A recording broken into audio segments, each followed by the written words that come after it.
चाय या जॉब, ये कहानी आपका जीवन बदल सकती है। तो इस कहानी को ध्यान से सुनिएगा। तो चलिए शुरुआत करते हैं। एक बड़ी कंपनी के गेट के सामने एक प्रसिद्ध समोसे की दुकान थी। लंच टाइम में अक्सर कंपनी के कर्मचारी वहां आकर समोसे खाया करते थे। एक दिन कंपनी के एक मैनेजर समोसे खाते खाते समोसे वाले से मजाक के मूड में आ गए। मैनेजर साहब ने समोसे वाले से कहा, यार गोपाल, तुम्हारी दुकान तुमने बहुत अच्छे से मेंटेन की है, लेकिन क्या तुम्हें नहीं लगता कि तुम अपना समय और टैलेंट समोसे बेचकर बर्बाद कर रहे हो? सोचो, अगर तुम मेरी तरह इस कंपनी में काम कर रहे होते तो आज क्या होते? हो सकता है शायद तुम भी आज मैनेजर होते मेरी तरह। इस बात पर समोसे वाले गोपाल ने बड़ा सोचा और बोला, सर, ये मेरा काम आपके काम से कहीं बेहतर है। 10 साल पहले जब मैं टोकरी में समोसे बेचता था तब आपकी जॉब लगी थी। तब मैं महीना 1000 रुपये कमाता था और आपकी पगार थी 10,000।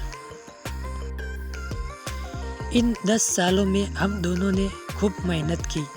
आप सुपरवाइजर से मैनेजर बन गए और मैं टोकरी से इस प्रसिद्ध दुकान तक पहुंच गया। आज आप महीने के 50,000 कमाते हैं और मैं महीने के 2 लाख।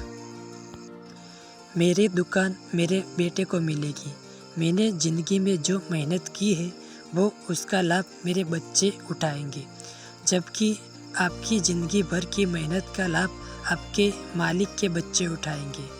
अब आपके बेटे को आप डायरेक्टली अपनी पोस्ट पर तो नहीं बिठा सकती ना, लेकिन इस बात के लिए मैं मेरे काम को आपके काम से बेहतर नहीं कर रहा हूँ।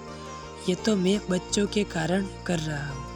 ज़रा सोचिए सर, मैंने तो बहुत कम कमाई पर धंधा शुरू किया था, मगर मेरे बेटे को यह सब नहीं झेलना पड़ेगा। उसे भी आपकी ही तरह जीरो से शुरुआत करनी पड़ेगी और अपने कार्यकाल के अंत में वही पहुंच जाएगा जहां अभी आप हो, जबकि मेरा बेटा बिजनेस को यहाँ से और आगे ले जाएगा और अपने कार्यकाल में हम सबसे बहुत आगे निकल जाएगा। अब आप ही बताइए, किसका समय और टैलेंट बर्बाद हो रहा है? मैनेजर साहब ने समोसे वाले को 2 समोसे के 20 रुपये दिए और बिना कुछ बोले वहाँ से खिसक लिए।